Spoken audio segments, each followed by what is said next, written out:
ഇത് വളരെ വളരെ ഇമ്പോർട്ടന്റ് ആയിട്ടുള്ള വീഡിയോ. സെഷൻ 2ലേക്ക് ഫോക്കസ് ചെയ്യുമ്പോൾ ഫിസിക്സിന്റെ വളരെ ഇമ്പോർട്ടന്റ് ആയിട്ടുള്ള കുറച്ച് കാര്യങ്ങൾ. അതായത് നിങ്ങൾക്ക് തോന്നും ഇതാണ് ആൻസർ എന്ന് തോന്നും, പക്ഷെ അതിന്റെ ക്വസ്റ്റ്യൻ പേപ്പറിൽ ഒരുവിധ എല്ലാ ഷിഫ്റ്റിലും ഈ സെലറിന്റെ സാധനം വന്നിട്ടുണ്ട്. എന്റെ ചോദ്യം, ഇനി എന്ത് ചെയ്യും?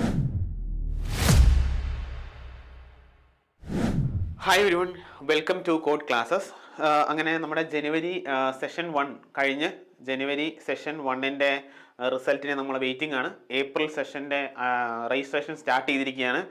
ഓക്കെ, അപ്പോൾ ഈ വീഡിയോയിൽ എനിക്ക് കുറച്ച് ഇമ്പോർട്ടൻ്റ് ആയിട്ടുള്ള കാര്യങ്ങൾ, അതായത് ഫിസിക്സിൻ്റെ ജനുവരി സെഷൻ 1ന്റെ ഫിസിക്സിൻ്റെ വളരെ കുറച്ച് ഇമ്പോർട്ടൻ്റ് ആയിട്ടുള്ള കാര്യങ്ങളും അതിൻ്റെ ഒരു അനാലിസിസും എനിക്ക് പറയാനുണ്ട്. ഓക്കെ, അപ്പോൾ നിങ്ങൾ വീഡിയോ എൻഡ് വരെ കാണുക, നിങ്ങൾ വീഡിയോ മാക്സിമം ഷെയർ ചെയ്ത് കൊടുക്കുക, കാരണം ഇത് വളരെ വളരെ ഇമ്പോർട്ടൻ്റ് ആയിട്ടുള്ള വീഡിയോ ആണ്. ഓക്കെ, അപ്പോൾ വീഡിയോ തുടങ്ങുന്നതിന് മുമ്പ് ഒരു കാര്യം പറയാണ്. ജനുവരി സെഷനിൽ ചില സെഷൻസ് എളുപ്പമായിരുന്നു. ഓക്കെ, ചില സെഷൻ ജനറലി എളുപ്പമായിരുന്നു, ചില സെഷൻസ് കുറച്ച് ഒരു ലെങ്തി ടൈപ്പ് പേപ്പറും ഉണ്ടായിരുന്നു.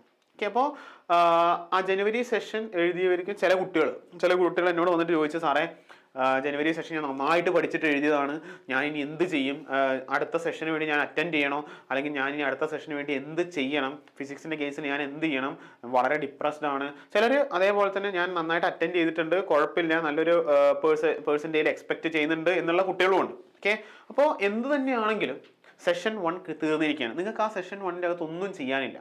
ഓക്കെ, ഇനി അതിൻ്റെ റിസൾട്ടിന് നമ്മൾ വെയിറ്റിംഗ് ആണ്. ആ റിസൾട്ട് വരുന്നു, അതിനനുസരിച്ചിട്ട് നമ്മൾ സെഷൻ 2ലേക്ക് നോക്കുകയാണ് എന്നുണ്ടെങ്കിൽ അത് മണ്ടത്തരാണ്. നിങ്ങൾ ഇപ്പം മുതൽ തന്നെ എന്തിലേക്ക് പ്രിപ്പയർ ചെയ്ത് തുടങ്ങുക? സെഷൻ 2ലേക്ക് പ്രിപ്പയർ ചെയ്ത് തുടങ്ങുക. ഓക്കെ, ഒരു സെക്കൻഡ് പോലോ അല്ലെങ്കിൽ ഒരു ദിവസം പോലോ നിങ്ങൾ എന്ത് ചെയ്യാൻ പാടില്ല? വേസ്റ്റ് ചെയ്യാൻ പാടില്ല.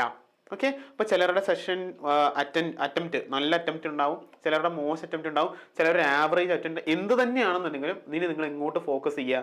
സെഷൻ 2ലേക്ക് ഫോക്കസ് ചെയ്യുക. അപ്പോൾ സെഷൻ 2ലേക്ക് ഫോക്കസ് ചെയ്യുമ്പോൾ ഫിസിക്സിൻ്റെ വളരെ ഇമ്പോർട്ടൻ്റ് ആയിട്ടുള്ള കുറച്ച് കാര്യങ്ങൾ എനിക്ക് ഈ വീഡിയോയിൽ ഷെയർ ചെയ്യാണ്ട്, അതുകൊണ്ട് വീഡിയോ ലാസ്റ്റ് വരെ കാണുക. വളരെ ഇമ്പോർട്ടൻ്റ് ആയിട്ടുള്ള കുറച്ച് ന്യൂസ്. ഓക്കെ, ശരി. അതിൽ JEE മെയിൻസ് 2024 സെഷൻ 1ന്റെ ഫിസിക്സിൻ്റെ കാര്യം ഞാൻ പറയുകയാണെങ്കിൽ, ഓക്കെ, JEE ഫിസിക്സിൻ്റെ കാര്യമാണ് ഞാൻ പറയാൻ പോകുന്നത്. ഫിസിക്സിൻ്റെ കാര്യം പറയുകയാണെങ്കിൽ അതിൽ ഞാൻ നോക്കിയതിൽ ഞങ്ങൾ കോഡിൻ്റെ ഒരു ക്വസ്റ്റ്യൻ ഡിസ്കഷൻ ഉണ്ടായിരുന്നു. അതായത് അന്ന് തന്നെ ക്വസ്റ്റ്യൻ ഡിസ്കഷൻ നടന്നിരുന്നു ലൈവിൽ. അതിൽ ഞാൻ കണ്ടിരുന്ന ഫിസിക്സിൻ്റെ ക്വസ്റ്റ്യനിൽ ഒരു 70% ഓഫ് ക്വസ്റ്റ്യൻസും PYQൻ്റെ ഒരു എക്സ്ട്രാക്റ്റ് ആണെന്ന് ഞാൻ പറയും. ഓക്കെ, അപ്പോൾ ചോദിക്കുമ്പോൾ എന്താ സാറേ PYQൻ്റെ എക്സ്ട്രാക്റ്റ് എന്ന് പറഞ്ഞാൽ? അതായത് ഈ PYQൻ്റെ എക്സ്ട്രാക്റ്റ് എന്ന് ഉദ്ദേശിക്കുന്നത് പ്രീവിയസ് ഇയർ ക്വസ്റ്റ്യൻ്റെ മോഡലായിരിക്കും. അതായത് അതിൻ്റെ ഫ്രെയിം ചെയ്ത സ്ട്രക്ചർ ആ പ്രീവിയസ് ഇയർ ക്വസ്റ്റ്യൻ്റെ സത്ത് പിടിച്ചെടുത്തിട്ട് ആ സാധനം ഒന്ന് ട്വിസ്റ്റ് ചെയ്തിട്ട് ഫ്രെയിം ചെയ്ത ക്വസ്റ്റ്യൻസ് ആണ് ശരിക്കും PYQ എക്സ്ട്രാക്റ്റ് എന്ന് പറഞ്ഞാൽ. അല്ലെങ്കിൽ പ്രീവിയസ് ഇയർ ക്വസ്റ്റ്യനിന്ന് ഒരു ഇൻസ്പിറേഷൻ കിട്ടിയിട്ട് അതേ പാറ്റേൺ അല്ലെങ്കിൽ അതേ ടൈപ്പ് ഒരു സാധനങ്ങൾ ക്വസ്റ്റ്യൻ പല ഷിഫ്റ്റിലും വന്നിട്ടുണ്ട്. ഓക്കെ, ഞാൻ മുഴുവൻ പറയുന്നില്ല, ഒരു 70% ക്വസ്റ്റ്യൻസ് ശരിയാണോ? 70% എന്ന് പറയുമ്പോൾ നല്ല അറ്റംപ്റ്റ് ഉള്ള ക്വസ്റ്റ്യൻസ് ആണ്.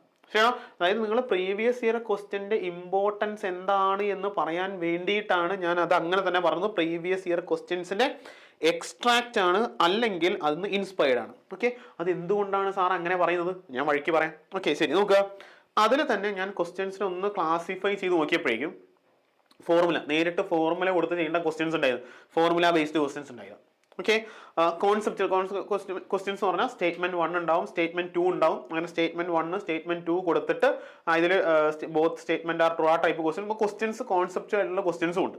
ഓക്കെ, പിന്നെ കുറച്ച് ട്രിക്കി ക്വസ്റ്റ്യൻസ് ഉണ്ട്. ആ ട്രിക്കി ക്വസ്റ്റ്യൻസ് കൊണ്ട് ഞാൻ ഉദ്ദേശിച്ചതെന്ന് വെച്ച് കഴിഞ്ഞാൽ, ഇപ്പോൾ ഒരു PV ഗ്രാഫൊക്കെ കൊടുത്തിട്ട് ആ PV ഗ്രാഫിൻ്റെ പ്രഷറും വോളിയം കൊടുത്തിട്ട് ആ പ്രഷറിൻ്റെയും വോളിയത്തിൻ്റെയും കറസ്പോണ്ടിങ് ആയിട്ടുള്ള യൂണിറ്റ് അവർ ചേഞ്ച് ചെയ്ത് കൊടുത്തിട്ട് അതിന് കറസ്പോണ്ടിങ് ആയിട്ടുള്ള വർക്ക് ഡൺ. അപ്പോൾ ചില ക്വസ്റ്റ്യൻ്റെ നേരെ ഗ്രാഫിൻ്റെ മുകളിൽ ക്വസ്റ്റ്യൻ ഉണ്ടാക്കും, ചില ക്വസ്റ്റ്യനിൽ തന്നെ യൂണിറ്റ് അങ്ങോട്ടും ഇങ്ങോട്ടും മാറ്റിയിട്ട് ക്വസ്റ്റ്യൻസ് ഉണ്ടാക്കും. അതായത് നിങ്ങൾക്ക് തോന്നും ഇതാണ് ആൻസർ എന്ന് തോന്നും, പക്ഷേ അതിൻ്റെ അത് ശ്രദ്ധിക്കേണ്ട ചെറിയ ചെറിയ ചെറിയ ചെറിയ കാര്യങ്ങളുണ്ടാവും. ശരിയാണോ?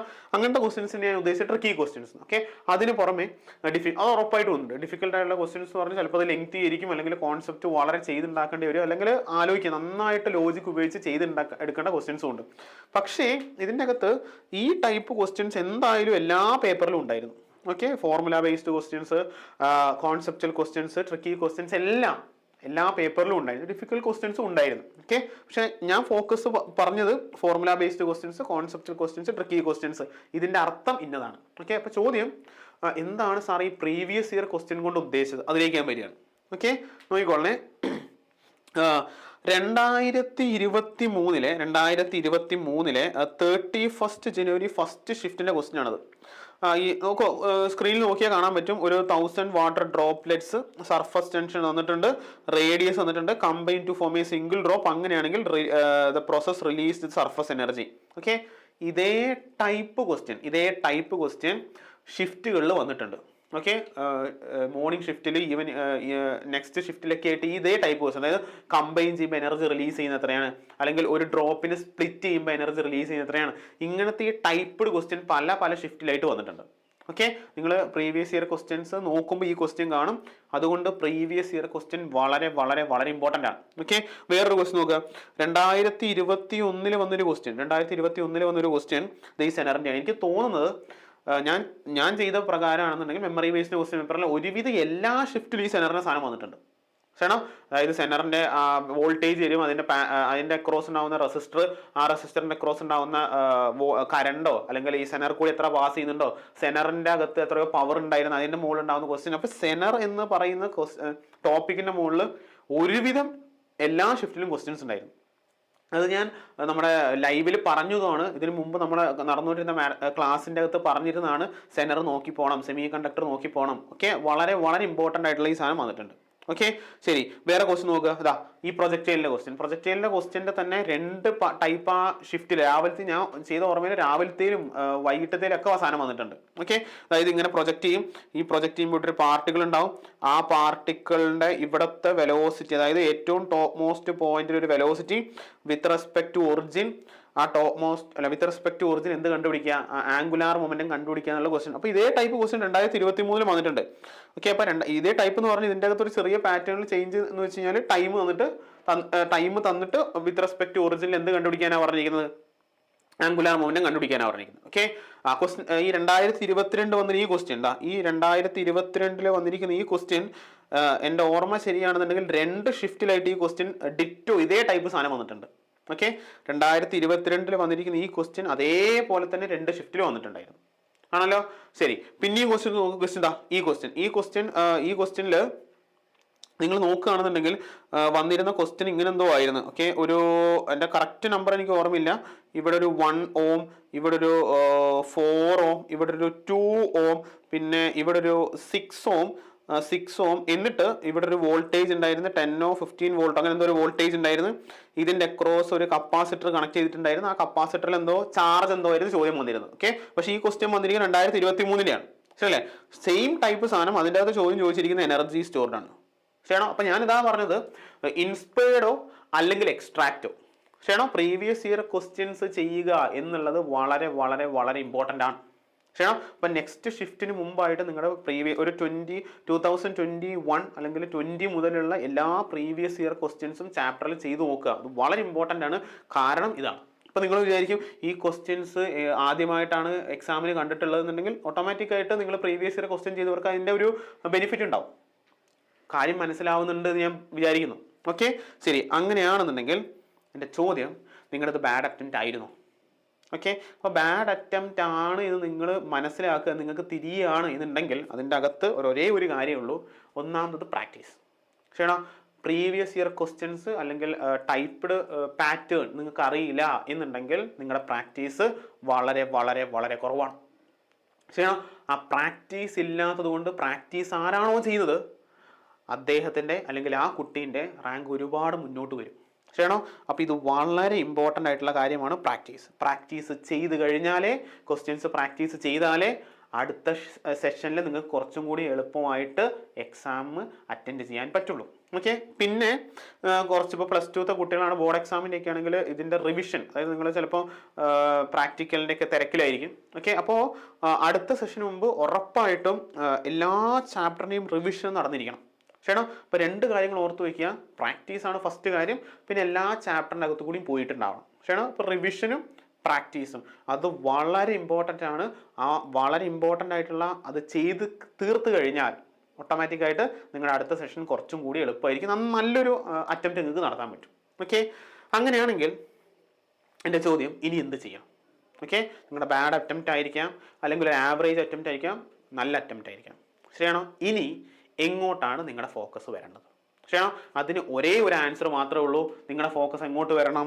നെക്സ്റ്റ് അറ്റംപ്റ്റിലേക്ക് വരണം, ഏപ്രിൽ സെഷൻ. ശരിയാണോ? ഇനി നിങ്ങളുടെ ഫോക്കസ് മുഴുവൻ പോകേണ്ടത് ഏപ്രിൽ സെഷനിലേക്ക് മാത്രമാണ്. ബാക്കി കഴിഞ്ഞതിനെ കുറിച്ച് നിങ്ങൾ ആലോചിച്ചിട്ട് ഒരു കാര്യമില്ല. ശരിയാണോ? ചിലപ്പോൾ നല്ല അറ്റംപ്റ്റ് ആവാം, മോശം അറ്റംപ്റ്റ് ആവാം, ആവറേജ് അറ്റംപ്റ്റ് ആവാം. അതിൻ്റെ എന്ത് തന്നെ റിസൾട്ട് ആണെങ്കിലും നിങ്ങൾ അത് കേൾക്കാൻ ബാധ്യസ്ഥനാണ്. അപ്പോൾ നിങ്ങൾ അതിനെക്കുറിച്ച് ഇനി ആലോചിക്കുക വേണ്ട. നിങ്ങളുടെ ഫോക്കസ് മുഴുവൻ പോകേണ്ടത് എവിടെയാണ്? ഏപ്രിൽ സെഷനാണ്. ഓക്കെ, അപ്പോൾ ഈ ഏപ്രിൽ സെഷനെ കുറിച്ച് ഡീറ്റെയിൽ ആയിട്ട് ഞാൻ വേറൊരു വീഡിയോ ചെയ്യും. പക്ഷെ തൽക്കാലത്തേക്ക് രണ്ട് പോയിന്റ് ഞാൻ പറയുകയാണ്. ഏപ്രിൽ സെഷൻ്റെ ഡിഫിക്കൽറ്റി ലെവൽ ഓക്കെ ഞാൻ എക്സ്പെക്ട് ചെയ്യുന്നത്, ഓക്കെ ഞാൻ അത് പ്രഖ്യാപിക്കുകയല്ല, പകരം ഞാൻ എക്സ്പെക്ട് ചെയ്യുന്നത് ജനുവരി സെഷൻ്റെ ലെവലിനെയും കാട്ടി ഒന്നല്ലെങ്കിൽ ആ ലെവൽ, അല്ലെങ്കിൽ തൊട്ട് മുകളിലൊരു ലെവൽ. ശരിയാണോ? അപ്പം ഞാൻ എക്സ്പെക്ട് ചെയ്യുന്ന ലെവൽ അങ്ങനെയാണ്. ജനുവരി സെഷൻ്റെ ലെവൽ എന്ന് പറയുന്ന ലെവലോ അല്ലെങ്കിൽ അതൊന്നൊരു 2% to 3% മുകളിലോ ആയിരിക്കും ആരുടെ ഏപ്രിൽ സെഷൻ്റെ ഒരു ഡിഫിക്കൽറ്റി ലെവൽ. കാരണം എന്താണെന്ന് വെച്ച് കഴിഞ്ഞാൽ അങ്ങനെയാണ് ഞാൻ കണ്ടിട്ടുള്ളത്. ഓക്കെ, ഒരു 2-3 വർഷം നോക്കുമ്പോഴേക്കും ഏപ്രിൽ സെഷൻ കുറച്ചും കൂടി ഒരു ടൈറ്റ്, അതായത് ചിലപ്പോൾ അത് ലെങ്തി ആയിരിക്കും, അല്ലെങ്കിൽ ആ ക്വസ്റ്റ്യൻ്റെ ഒരു പാക്കിംഗ് അങ്ങനെ ആയിരിക്കും. ഓക്കെ, അപ്പോൾ നിങ്ങൾക്കത് മനസ്സിലായി ഇന്ന്? ഓക്കെ ആണല്ലോ? ശരി. ഓക്കെ, അതിൻ്റെ കൂടെ തന്നെ കോമ്പറ്റീഷൻ ലെവൽ. ശരിയാണോ? കോമ്പറ്റീഷൻ ലെവൽ എന്ന് പറയുന്ന പോയിന്റ് വളരെ ഇമ്പോർട്ടൻ്റ് ആണ്. NTA റിലീസ് ചെയ്തൊരു നോട്ടിഫിക്കേഷനിൽ 2024 ജനുവരി സെഷൻ അറ്റംപ്റ്റ് ചെയ്തിരിക്കുന്നത് 12 ലക്ഷം കുട്ടികളുടെ അടുത്താണ്. ഓക്കെ, അതായത് അതിൽ രജിസ്റ്റർ ചെയ്തിരിക്കുന്ന അപ്പിയർ ചെയ്തിരിക്കുന്നത് 11 ലാഖിൻ്റെ സംതിങ് ആണ്. ഓക്കെ, അതായത് പേഴ്സൻറ്റേജ് തന്നിട്ടുണ്ട്. പക്ഷേ ഉറപ്പായിരിക്കും അടുത്ത സെഷൻ അറ്റൻഡ് ചെയ്യാൻ പോകുന്നത് ഇതിനെക്കാട്ടിയും കൂടുതൽ കുട്ടികളാണ്. ശരിയാണ്? ഉറപ്പായിരിക്കും. ലോജിക്കലി കറക്റ്റുമാണ്. ഓക്കെ, ചിലവർ ഈ ജനുവരി സെഷനിൽ പഠിച്ചിട്ട് തീർന്നിട്ടില്ല എന്ന് പറഞ്ഞാൽ ജനുവരി സെഷൻ അറ്റംപ്റ്റ് ചെയ്തിട്ടുണ്ടാവില്ല. പക്ഷെ അവരും കൂടി ഏതിലേക്ക് അറ്റംപ്റ്റ് ചെയ്യും? ഏപ്രിൽ സെഷനിലേക്ക് അറ്റംപ്റ്റ് ചെയ്യാൻ നോക്കും. അപ്പോൾ ഇതിൽ കോമ്പറ്റീഷൻ കൂട്ടുക എന്ന് പറയുന്നത് നിങ്ങളുടെ ഉത്തരവാദിത്തം. ശരിയാണോ? കാരണം എന്താണെന്ന് വെച്ച് കഴിഞ്ഞാൽ ഇപ്പോൾ ജനുവരി സെഷൻ ഞാൻ അറ്റംപ്റ്റ് ചെയ്ത് എൻ്റെ ഇത് ഇങ്ങനെയൊക്കെയാണ് മിസ്റ്റേക്ക്, അത് റെക്ടിഫൈ ചെയ്തിട്ട് വളരെ ഫോക്കസ്ഡ് ആയിട്ട് വളരെ സ്ട്രാറ്റജിക് ആയിട്ട് ഏപ്രിൽ സെഷൻ ക്ലിയർ ചെയ്യുക. ഓക്കെ അല്ലേ? ശരി, താങ്ക്സ്, ബൈ.